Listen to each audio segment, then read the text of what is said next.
अभी वी के जैन जी ने जो प्रश्न किया उसका उत्तर देते हुए मैं आगे चलूंगा। उन्होंने कहा कि जब हम ये प्रोग्राम करते हैं, उस प्रोग्राम को करने के बाद में जब हमें दुनिया में उतरना होता है, जब हमें काम पर जाना होता है, तो फिर वहां पर जब हमें क्रोध की जरूरत पड़ती है और इन सब चीजों की जरूरत पड़ती है, तो फिर उसे हमें दबाना पड़ता है।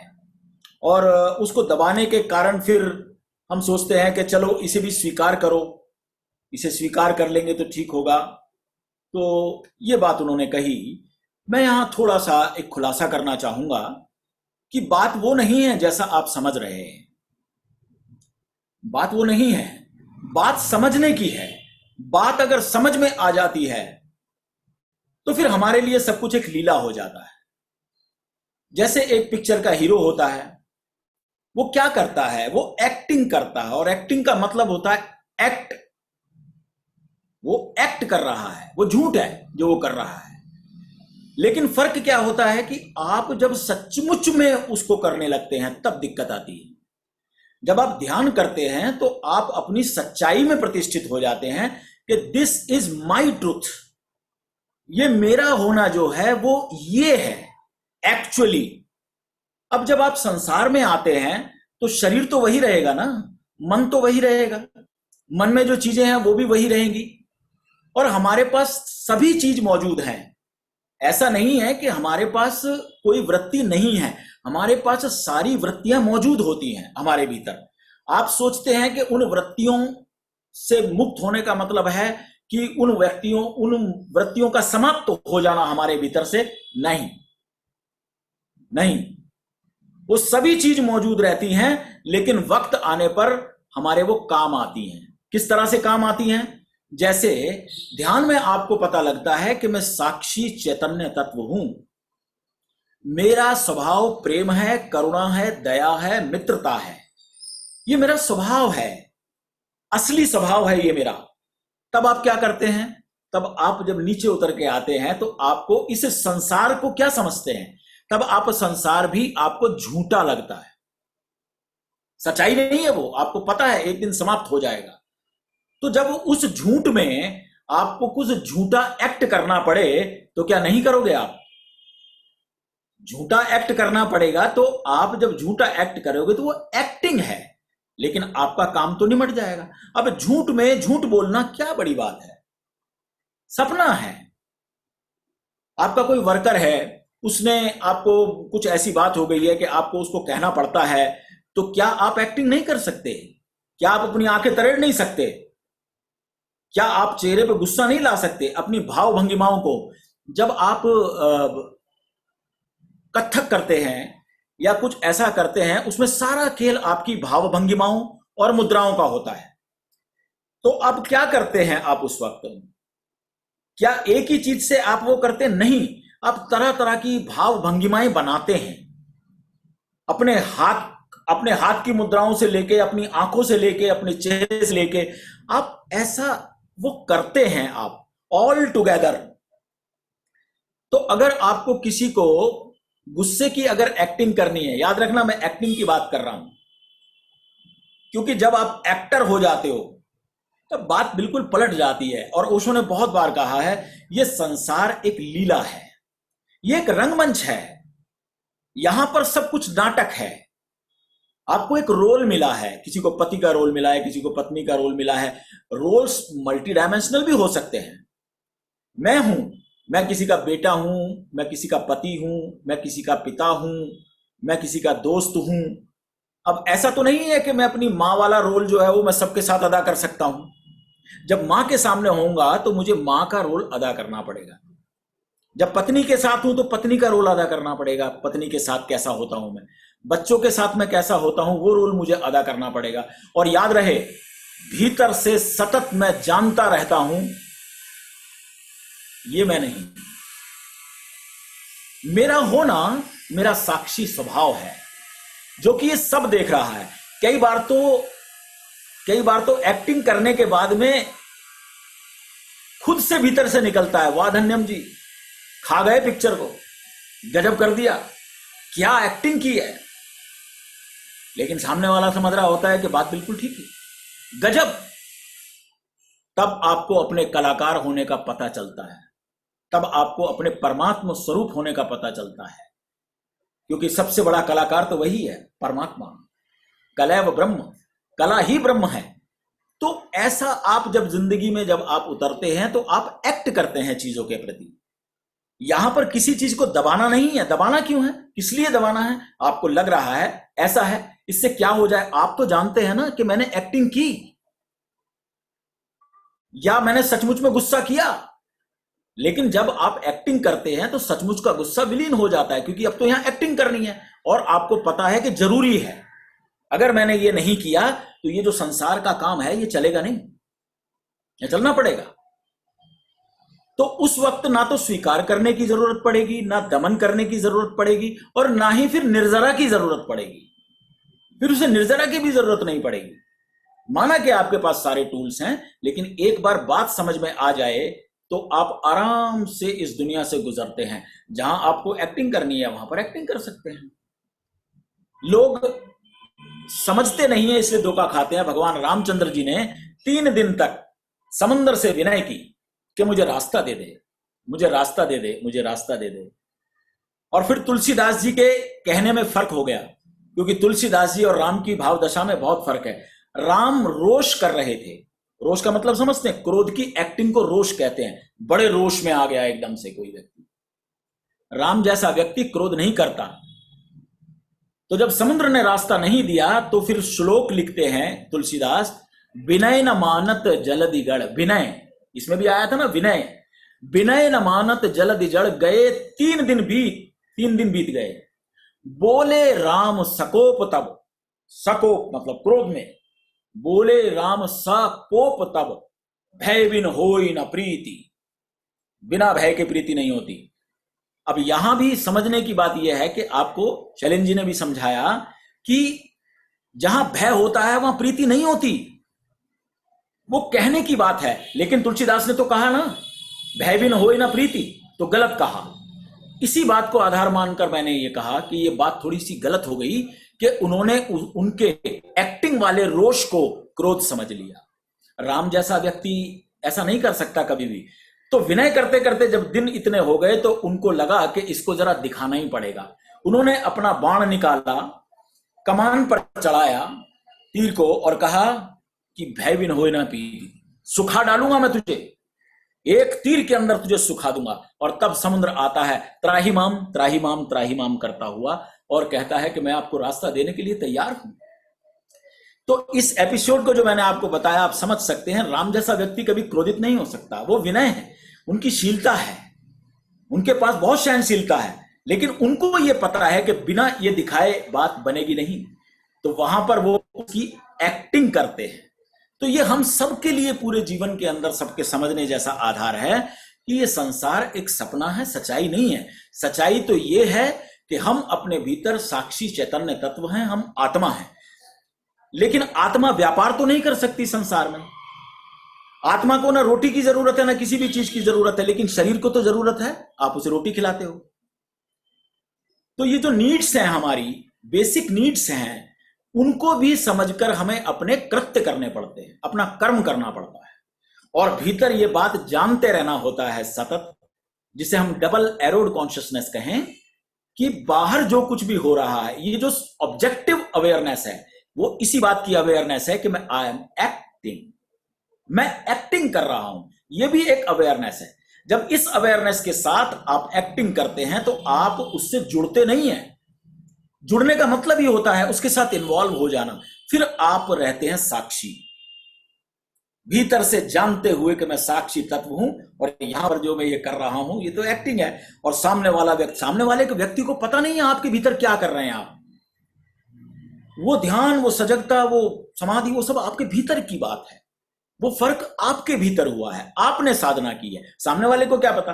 सामने वाले को तो एकदम से लगा कि बस आज तो ऐसा था कि आज तो सब खत्म ही कर देंगे जैन साहब, आज तो बात खत्म ही है, बिल्कुल ही ऐसा। जब आप पिक्चर देख के आते हैं कोई भी, और आप पिक्चर में किसी की एक्टिंग देख के आते हैं, तो आप कहते हैं ना, अरे भाई कमाल कर दिया यार, क्या एक्टिंग करी है, खा गया पिक्चर को भाई, गजब कर दिया। तो ऐसी एक्टिंग आपको संसार में करनी है कि खा जाओ सब, देखने वाला देखे और देखता रह जाए कि वाह क्या बात है, और भीतर से तुम जानते रहो कि सीधी सी सब एक्टिंग, कुछ भी नहीं है। सत्यता तो मेरा प्रेम है, सत्यता तो मेरी वास्तविकता है। तो इस तरह से जब आप करेंगे तो मैं समझता हूं कि आप इस जिंदगी में बहुत आराम से आनंद से जी पाएंगे, क्योंकि इसी संसार में रहते हुए हमें सारे कर्म करने हैं। तो प्यारे मित्रों, ये तो इनका प्रश्न का जवाब हुआ। और अब मैं आपको ये जो हमने किया है गीता ज्ञान यज्ञ 2, इसके बारे में कुछ छोटी छोटी बातें आपको मैं बताता हूं, जिससे ये सब कुछ जो क्वेश्चंस आपके भीतर खड़े होते हैं और जो आपको मुश्किल लगता है बहुत कुछ, वो बहुत सरल आपको लगने लगेगा। जैसा मैंने आपको बताया, आप कोई भी संत का प्रोग्राम करिए, आप महावीर का करिए, आप बुद्ध का करिए, आप गोरख का करिए, आप लाओ त्से का करिए, आप कृष्ण का करिए, किसी का भी करिए, लेकिन एक बात सीधी सी है कि आपको शरीर से आत्मा तक पहुंचना पड़ेगा। आपको अपनी आत्मा को पाना होगा। मैं कौन हूं, इसका उत्तर आपको मिलेगा। और वो किस रूप में मिलता है? वही रूप में मिलता है कि जो तुम सत्य हो, आत्मा हो, साक्षी हो, चैतन्य हो, सजगता हो, होश हो, इन सब के रूप में आपको मिलता है। जितनी भी यात्रा आप करोगे ध्यान के माध्यम से, समाधि तक आप जाओगे, उन सब में ये बात कॉमन होगी। शरीर से यात्रा शुरू होगी, शरीर की साधना होगी, मन की साधना होगी, और आत्मा में प्रतिष्ठित होना होगा, क्योंकि आत्मा तो सदी हुई है। साधना जो करनी होगी वो शरीर और मन की करनी होगी, और ये शरीर, मन और बुद्धि और हृदय ये सब जुड़े हुए हैं, अलग अलग नाम नहीं लूंगा। तो साधना हमेशा इन्हीं की होगी, क्योंकि इन्हीं में ही सारा मामला गड़बड़ है। क्या गड़बड़ है?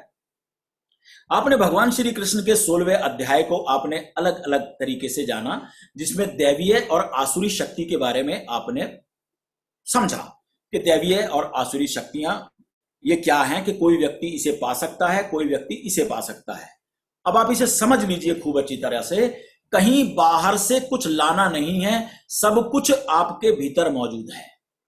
आसुरी संपदा भी आपके भीतर ही है, दैवीय संपदा भी आपके भीतर ही है। बस आप पोषण किसे देते हैं, इस बात का ख्याल करना है। पोषण किसे देते हैं? आप अपनी आसुरी शक्तियों को पोषण देते हैं, या अपनी दैवीय शक्तियों को, दैवीय प्रवृत्ति को, दैवी वृत्ति को आप उसे पोषण देते हैं? That is the main point. Main point, कहीं से लाना नहीं, कहीं से कुछ नहीं, सिर्फ पोषण देने की बात है। ये पोषण का क्या मतलब होता है? शरीर को जब आप पोषित करते हैं तो कहां से पोषित होता है? शरीर को पोषण मिलता है आपके भोजन से। आप कैसा भोजन करते हैं, इसी बात को समझाते हुए भगवान श्री कृष्ण गीता के अंदर जिस रहस्य को खोलते हैं, तो इसी रहस्य को खोलते हुए कहते हैं कि आपके भीतर सात्विक, राजसी और तामसी, ये 3 तरह की शक्तियां मौजूद हैं। ये सात्विक, राजसी और तामसी जो शक्तियां हैं हमारी, जिसके लिए आपने देखा शैलेंद्र जी हमेशा बार बार कहते हैं हर चीज का ट्रायंगल बनाओ, हर चीज का ट्रायंगल बनाओ। उस ट्रायंगल बनाने का मतलब होता है कि 3 चीजों में हर चीज बटी हुई होती है। तो ऐसे ही सात्विक, राजसी और तामसी, ये 3 शक्तियां हमारे भीतर होती है। जो हमारी सात्विक शक्ति है, जो हमारी सात्विक वृत्ति है, वो हमारी आत्मा है। और ये जो राजसी और तामसी है, ये हमारी नीचे की दशाएं हैं जो हमारे मन में होती हैं। इसे आप ऐसे समझ सकते हैं, हमारी नेगेटिविटी और पॉजिटिविटी। हमारे मन में, हमारे शरीर में, शरीर और मन जुड़े हुए हैं, ये अलग अलग नहीं है। शरीर मन या मन और शरीर एक ही बात है। तो ये जो नेगेटिव और पॉजिटिव है, ये इसके अंदर होता है। इसीलिए आप देखते हैं कभी हमारा मन तोला, पल में माशा, कभी बहुत खुश, कभी बहुत दुखी, ऐसा ये इसमें चलता फिरता रहता है, पलटता रहता है। लेकिन एक वृत्ति हमारे जो सात्विक प्रवृत्ति होती है, वो जो सात्विकता है, वो जो आत्मा है, वो जो साक्षी है, वो एक जैसा रहता है, वो स्थिर है, वो स्थिर है। तो ये जो साधना है, ये नेगेटिव और पॉजिटिव की साधना है। तो इसको हम कैसे कहेंगे? हमारे भीतर नेगेटिविटी, पॉजिटिविटी और रियलिटी, वो जो रियलिटी है वो है हमारी आत्मा। नेगेटिविटी और पॉजिटिविटी ये हमारी दैवीय और आसुरी वृत्तियां हैं। कभी आप नेगेटिविटी में चले जाते हो तो आप क्रोध करते हो, आप काम में गिर जाते हो, काम क्रोध लोभ मोह ईर्ष्या द्वेष मोह मद मत्सर इसमें चले जाते हो, दैट इज नेगेटिविटी। और जब आप पॉजिटिविटी में आते हो तो आप प्रेम में आ जाते हो, करुणा में आ जाते हो, वात्सल्य में आ जाते हो, दया में आ जाते हो, मित्रता में आ जाते हो, प्रेम में आ जाते हो। ये छोर हैं। और जब इनसे ऊपर उठ जाते हो उन दोनों से, इसको कहते हैं मन के पार जाना, मन के ऊपर उठना। ये मन के ऊपर उठ के और जब आप अपनी सात्विक वृत्ति में जब आप ठहर जाते हो तो वो है रियलिटी, वो है तुम्हारा रियल होना, वही है तुम्हारा असली होना। और उसमें सब कुछ निहित है, बाहर से कहीं नहीं लाना। हमारे मन में हमारी आसुरी संपदा, ये हमने इसमें पोषण दे दे के इसे इकट्ठा किया है, इस संपदा को इकट्ठा किया है। हमारी दैवीय वृत्ति, हमारी दैवीय संपदा सब हमारी चेतना में, हमारे साक्षी में स्थित है, कहीं से लाना नहीं है। ऐसा समझ लो कि आप उस दैवीय गुण को साधोगे। आप सोचोगे कि भाई साधना करनी पड़ेगी, मैं आपसे कहूंगा कि अपनी आत्मा तक पहुंच जाओ, अपने साक्षी में स्थित हो जाओ, सब कुछ अपने आप आपको मिल जाएगा, एक एक करके नहीं, सब मिल जाएगा आपको। अपनी आत्मा में स्थिति करने वाला व्यक्ति अहिंसक नहीं हो सकता। अपने साक्षी चैतन्य में स्थित रहने वाला व्यक्ति कभी किसी से नफरत नहीं कर सकता, वो कभी किसी की छीना झपटी नहीं कर सकता, वो किसी को दुख नहीं दे सकता। आत्मवादी व्यक्ति कैसे कर सकता है? क्योंकि आत्मा का गुण है इसी बात को जानना कि तुझ में राम, मुझ में राम, सब में राम समाया, कर लो जगत में प्रीत, सभी से कोई नहीं पराया। जब ये बात तुम्हारे सामने आ जाती है और तुम्हें अपने जैसा ही स्वरूप सामने वाले में दिखने लगता है, तो क्या तुम अपने ही शरीर की कोई उंगली काट सकते हो? क्या तुम अपने ही शरीर को कुछ कभी दुख दे सकते हो? क्या तुम अपने ही शरीर के साथ कोई हिंसा कर सकते हो? जैसे तुम अपने शरीर के साथ कोई हिंसा नहीं कर सकते, उस पर क्रोध नहीं कर सकते, ऐसे ही जब सामने वाला व्यक्ति आपको अपने जैसा मालूम पड़ता है, अपने जैसा ही मालूम पड़ता वही है, बल्कि मैं ही हूं, सभी में पड़ा मैं ही मैं हूं, सिवा मेरे अपने कहीं कुछ नाही, मुझे मेरी मस्ती कहां लेके आई, जहां मेरे अपने सिवा कुछ नाही। मेरा ही विस्तार है, मैं अपने भीतर तो जीता ही जीता हूं, लेकिन मैं सामने वाले के भीतर भी जीता हूं। बस फर्क इतना है कि मेरे सामने वाले के भीतर जब मैं जीता हूं तो बाजार में गोलगप्पे खाने जाता हूं, पिक्चर देखने जाता हूं। कितना, अब समझो जरा, एक व्यक्ति को तुम ये कहो कि ये व्यक्ति बड़ा खराब है, सारा दिन घूमता है, पिक्चर देखता है, बाजार में चाट पकौड़ी खाता है, ये करता है वो करता है, ये हुआ दूसरे की बुराई निकालना। जब तुम उस व्यक्ति के भीतर जीते हो, अपने जैसा ही तुम्हारा स्वरूप है, मजा तो इस बात का है कि जब तुम ये समझ जाओगे बात को, तो तुम इस स्वरूप में गोलगप्पे नहीं खा सकते, तुम्हें सूट नहीं करते। इस बंदे को सूट करते हैं, तो तुमने अगर इस बंदे ने अगर गोलगप्पे खाए तो क्या तुमने नहीं खाए? वो उसने नहीं खाया, वो तुमने खाया, लेकिन तुम्हारे इस शरीर की अवस्था ठीक नहीं थी, इसलिए तुम खा नहीं सकते थे। तुम्हें खुश होना चाहिए कि आज मेरा एक स्वरूप गोलगप्पे खा के आया, तृप्ति मुझे हुई है। ये ज्ञान है, ये है तुम्हारी आत्मा। ये जब तुम अपनी आत्मा में निहित हो जाते हो, तब ये स्वतः ही तुम्हारे भीतर प्रकट होता है। और याद रखना, ये मैं कह रहा हूं ऐसा नहीं है, जिसने भी जाना है यही जाना है। एक आपको संस्मरण सुनाता हूं, आपको समझ में आएगा। रामकृष्ण परमहंस को गले का कैंसर, एक ग्रास भी सटक नहीं सकते, विवेकानंद देख नहीं सकते, अपने गुरु की हालत देख नहीं सकते। कहते हैं आप काली से कह दें आपका ये बीमारी 1 मिनट में दूर हो जाएगी, आप काली से कह दें। वो कहते हैं क्या कहूं मैं काली से? ये देखना स्वीकार भाव, मेरे शरीर के लिए अगर ये बीमारी ये आई है, ऐसा निश्चित हुआ है, तो मुझे किसी से नहीं कहना है। मैं स्वीकार करता हूं अपने इस चीज को, लेकिन खाना नहीं खाया जा रहा। अब क्या कहेंगे विवेकानंद? तो क्या कहते हैं विवेकानंद से? अरे पागल, कब तक अपने गले से खाऊंगा? अब तेरे गले से खाऊंगा। ये तेरे गले से जो खाना है ना, ये तेरे गले से जो खाना है, ये तेरा गला नहीं है, ये मेरा ही गला है, ये मैं ही हूं। तो जब कोई व्यक्ति इस भाव में निहित हो जाता है, आत्म भाव निश्चित हो जाता है, तब वो सभी से जुड़ जाता है, वो तब सभी से एक हो जाता है। फिर वो किसी से दुर्व्यवहार नहीं कर सकता। जैसे मैंने अभी कहा, जब आप खुश होते हो तो मेरा हृदय भी बड़ा गदगद होता है। जब तुम उस ऊंचाई की बात करते हो तो मुझे ऐसा लगता है कि जैसे उस ऊंचाई पर मैं ही प्रतिष्ठित हो गया हूं। तुम्हारी प्रतिष्ठा मेरी प्रतिष्ठा बन जाती है, मेरी प्रतिष्ठा तुम्हारी प्रतिष्ठा बन जाती है। ये आत्मज्ञान है, ये ज्ञान योग है। सब चीज उसी के अंदर निहित होती है। तो दोस्तों, बस एक बात याद रखना, मेडिटेशन आपके लिए बहुत जरूरी है, समाधि आपके लिए बहुत जरूरी है, प्रवचन आपके लिए बहुत जरूरी है। सिर्फ वो कर्म आपको करना है, याद रखना, वो कर्म आपको करना है कि जिसके द्वारा आप अपने शरीर से और आत्मा तक की यात्रा आप करते हो। उस यात्रा पथ में आप जो करते हो उसमें साधना का मूल्य है, उसमें साधना का मूल्य है। साधना क्या है? वही शरीर से लेकर और आत्मा तक बीच बीच में जो पड़ाव आते हैं। इसीलिए जो मैंने आपको सात्विक, राजसी और तामसी प्रवृत्तियों की बात की, उसमें मैंने आपको यह बताया कि जैसा अन्न खाते हो आप, जैसा अन्न खाते, तमस हमारे शरीर के लिए बहुत जरूरी है। आप सोचते होंगे तमस, आसुरी, ये हमारे लिए बिल्कुल बेकार है। अगर तुम्हारे भीतर आसुरी वृत्ति, तुम उस तरफ चलते हो या नहीं, ऐसा नहीं है। अगर वो तुम्हारे भीतर नहीं है तो जमीन पर टिकना मुश्किल हो जाएगा। यह गुरुत्वाकर्षण की शक्ति तुम्हारे भीतर से खत्म हो जाएगी और तुम उड़ने लगोगे। जैसे स्पेस में उड़ते हो ना, ऐसे तुम्हें चीजों को थाम थाम के पड़ने लगेगा। इसलिए जब कभी अपनी सात्विक प्रवृत्ति में तुम निहित हो जाते हो, तुमको लगता है I am flying, I am floating, गुरुत्वाकर्षण की शक्ति कम होने लगती है। जब अपनी उस प्रवृत्ति में आते हो, अपनी दैवीय प्रवृत्ति में, तो दैवीय वृत्ति जब आपके भीतर उस संपदा में आप प्रवेश कर जाते हो, अपनी आत्मा में प्रवेश कर जाते, तुमको लगता है कि मैं उड़ने लगा, मैं तैर रहा हूं, आई एम फ्लोटिंग।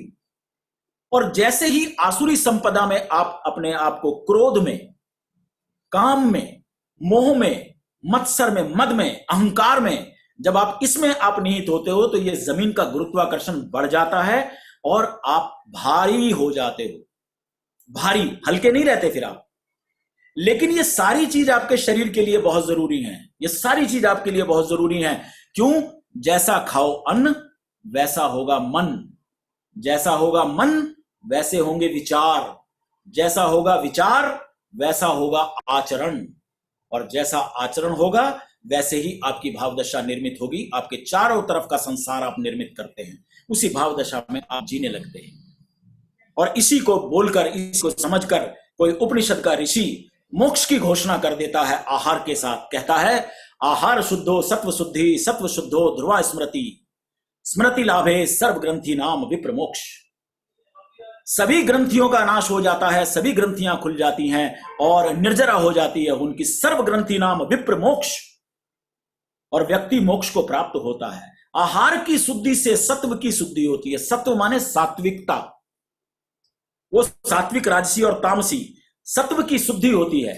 तो आपका भोजन कैसा हो, क्योंकि आपका जो पोषण है वो आपको शरीर से मिलता है, तो थोड़ा भोजन की तरफ आपको, सम्यकता की तरफ ध्यान करना पड़ेगा, जो महावीर की स्थिति में बताया गया।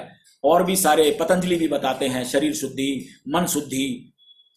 तो ये अनशन, कभी 16 घंटे का उपवास कर लिया, फिर कुछ दिन तक उनोदरी चलती रही, 90% खाने वाली बात, आप खुद ही तो करने वाले हैं सारे। ज्यादा भोजन कर लेंगे, गुरुत्वाकर्षण की शक्ति आपके भीतर ज्यादा हो जाएगी, खींचेगी वो आपको नीचे, आप उड़ नहीं सकते। और हमारे को स्वभाव से अच्छा लगता है जब हम उड़ते हैं। तो ये सब कुछ साधना का विषय बन जाता है और सब कुछ आपके भीतर है, आपकी नेगेटिविटी, आपकी पॉजिटिविटी। आप इसे ऐसा समझ लें कि ये दो छोर हैं आपके, आस्तिकता और नास्तिकता, आस्तिकता और नास्तिकता, और एक है वो जो ऊपर का कोना है, वो जो शिखर है, उसका नाम है वास्तविकता। आस्तिकता, नास्तिकता। ओशो बहुत सुंदर बात कहते हैं, आस्तिकता भी सीखी जा सकती है, नास्तिकता भी सीखी जा सकती है, लेकिन वास्तविकता सीखी नहीं जाती, वो जानी जाती है। अब आपके सारे जितने भी प्रोग्राम है उसका आधार आप समझ लीजिए। कुछ बातें हैं जो आप सीखते हैं, नेगेटिविटी, पॉजिटिविटी, कुछ बातें, क्या करना चाहिए क्या नहीं करना चाहिए। अब ये क्या करना चाहिए और क्या नहीं करना चाहिए, अगर इसकी साधना से बचना है तो क्या करना चाहिए और क्या नहीं करना चाहिए से, ये सीखने की वृत्ति से जानने की वृत्ति में जानना चाहिए। अपने भीतर अपने साक्षी चैतन्य में स्थित हो जाओ, वो ज्ञान का स्रोत है, वो परमात्मा का पाठ है। जब आप उसमें जाके स्थित हो जाते हैं तो वो संपदा आपके भीतर उतरने लगती है, अपने आप आपके भीतर उतरने लगती है। और जब आप वापस लौट के आते हैं, कभी कभी महसूस करना, कितना भी क्रोधी व्यक्ति हो, कितना भी नेगेटिव व्यक्ति हो, लेकिन ध्यान से और समाधि से लौटने के बाद में क्रोध नहीं कर सकता। आई चैलेंज यू, वो समाधि से लौटने के बाद तुरंत क्रोध नहीं कर सकता। दूसरा आदमी हो सकता है कि ससोपानी में पड़ जाए, यार इतना क्रोधी आदमी, इसने क्रोध नहीं किया आज, कमाल ही हो गया। ये बात सुन के एकदम उफन पड़ता, क्योंकि अभी अभी आप जहां से लौटे हैं वहां पर वो है ही नहीं। हाँ, थोड़ी देर के बाद घटना पलटेगी।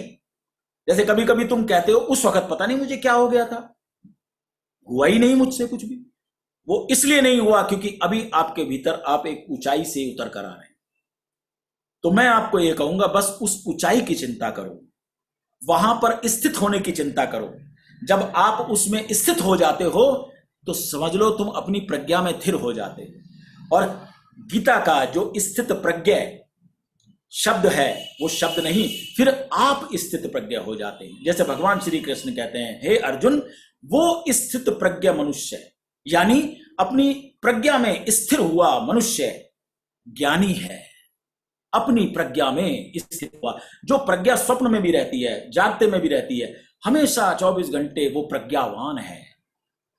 तो ऐसी स्थिति की जब आप अपनी कल्पना करते हैं और उसके लिए अपने आचरण को, जिस आचरण और अंतःकरण की बात कही जाती है दोस्तों, तो ये बाहर की जो साधना है ये आचरण को साधने की है, और अंतःकरण की जिसकी बात स्वामी जी करते हैं, वो अंतःकरण मैं जो कह रहा हूं अपनी आत्मा में प्रतिष्ठित होना है। कि वहां पर जब आप प्रतिष्ठित हो जाते हैं तो ये आप अपने अंतःकरण को शुद्ध करते हैं। और एक बात आपको बता दूं, आचरण के शुद्ध करने से अंतःकरण शुद्ध नहीं होता, वो फिर भी झूठ होता है, क्योंकि वो एक्ट होता है। चलो अगर कुछ नहीं कर सकते तो इसीलिए स्वामी जी कहते हैं कि चलो एक्ट से शुरू करो, बुद्ध की तरह चलो, महावीर की तरह चलो, लेकिन है तो एक्ट ही ना। अभी आप बुद्ध हुए नहीं। मैं कहता हूं जिस दिन आप बुद्ध हो जाएंगे उस दिन बुद्ध की तरह चलने नहीं, बुद्ध जैसे आप चलने लगेंगे, आपसे होने लगेगा। आप चल ही नहीं सकते दूसरी तरह से। उसमें महावीर की भी झलक होगी, उसमें कृष्ण की भी झलक होगी, उसमें राम की भी झलक होगी, उसमें सबकी झलकें आएंगी, क्योंकि अब आप रियलिटी में वो हो चुके हैं। अगर नहीं ऐसा कोई कर सकता है तो उसे बाहर के आचरण, कितना अच्छा हो कि भीतर से आप अपनी आत्मा को उसमें जाके स्थित होते रहें और बाहर से अपने आचरण को साधते रहें, तो ये दो धारी तलवार से आप अटैक करेंगे उसमें। बहुत जल्दी जो वर्षों में आपकी यात्रा संपन्न होने वाली है वो बहुत जल्दी हो जाएगी। याद रखना, इस वचन को याद रखना, क्योंकि ओशो के इस वचन ने मेरे जीवन में क्रांति की थी। आचरण के बदलने से अंतःकरण नहीं बदलता, अंतःकरण के बदलने से आचरण अपने आप बदल जाता है। फिर से कह दूं, क्योंकि मेरे लिए ये जिंदगी का बहुत बड़ा एक लाइन थी जिसने मेरे जीवन को, मैंने झूठ कुछ नहीं साधा बाहर से, और वो इसीलिए क्योंकि बाहर से साधने से क्या होगा, आचरण के बदलने से अंतःकरण नहीं बदलता, अंतःकरण के बदलने से आचरण बदल जाता है। तो आप दो धारी तलवार से इस पर अटैक कर सकते हैं। बाहर से उस तरह से होने की कोशिश करें और भीतर उस जगह में जाके स्थिति हो जाए आपकी, तो भीतर और बाहर चारों तरफ एक जगमगाता प्रकाश, परमात्मा का प्रकाश हो जाएगा। और यही तुम्हारी स्थितियां बनती हैं। एक अंतिम बात, एक अंतिम चीज आपको कहकर अपनी बात पूरी करूंगा। कोई भी व्यक्ति हो जब आपको इस तरह की बात बताएगा तो आपको क्या कहेगा, जैसे शंकराचार्य ने कहा, अब काम क्रोध मद लोभ मोह को त्याग चित्त के साक्षी बनो। काम क्रोध मद लोभ मोह को त्याग चित्त के साक्षी बनो अथवा फिर अज्ञानी रहकर तुम महानरक के भागी बनो। ये महानरक है, काम नरक है, क्रोध नरक है, जिन नरकों की चर्चा की गई। शंकराचार्य प्रथम आचार्य, पहले आचार्य, उन्होंने भी यही कहा कि काम, क्रोध, लोभ, मोह, ईर्ष्या, द्वेष ये तुम्हारे कौन है? ये नरक के भागी हैं। ये तुम नरक में गिरते हो, तुम्हारी भावदशा तुरंत नीचे गिरने वाली हो जाती है, तुम अधोगति में गिर जाते हो, ऊर्ध्व गति में नहीं रह पाते हो।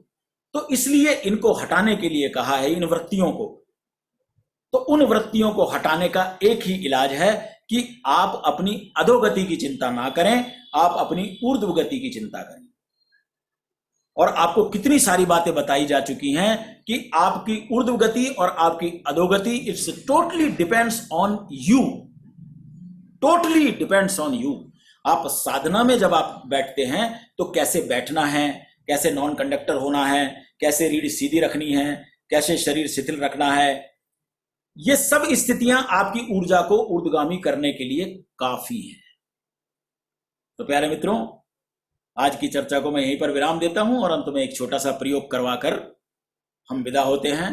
छोटा सा जो प्रयोग करना है, सभी लोग बिल्कुल सीधे बैठ जाएं, रीढ़ सीधी हो, शरीर शिथिल हो, और याद रखें ज्ञान मुद्रा में आपके हाथ की ये मुद्रा इस तरीके से बनी रहे। ज्ञान मुद्रा, इस ज्ञान मुद्रा में ये अग्नि है और ये वायु है।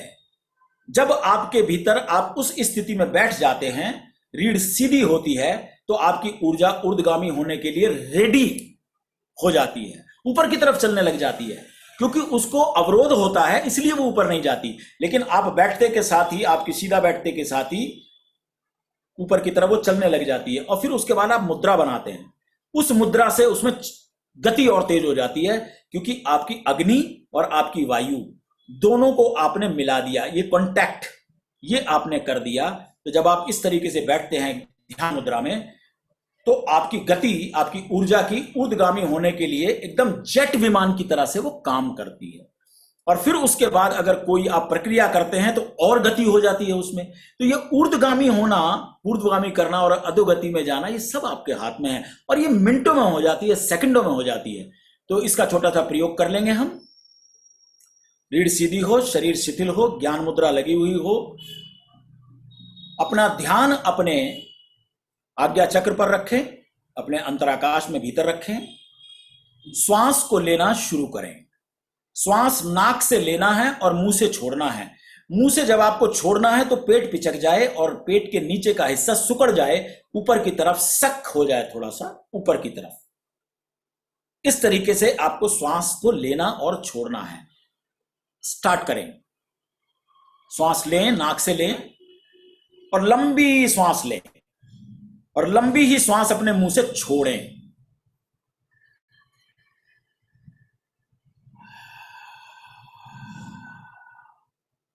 श्वास को पूरा छोड़ें मुंह से, और अंत में आपका पेट सुकड़ जाए और नाभि से मूलाधार चक्र भी आपका पूरा ऊपर की तरफ थोड़ा सा सुकड़े।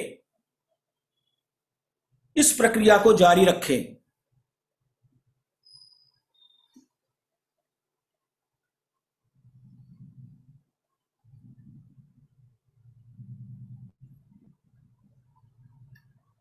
नाक से श्वास लें और मुंह से छोड़ें। छोड़ते हुए पेट पिचक जाए और पेट से 4 उंगल नीचे का हिस्सा भी ऊपर की तरफ खींचे। आपको मालूम पड़ेगा कि कोई चीज ऊपर की तरफ खींच रही है।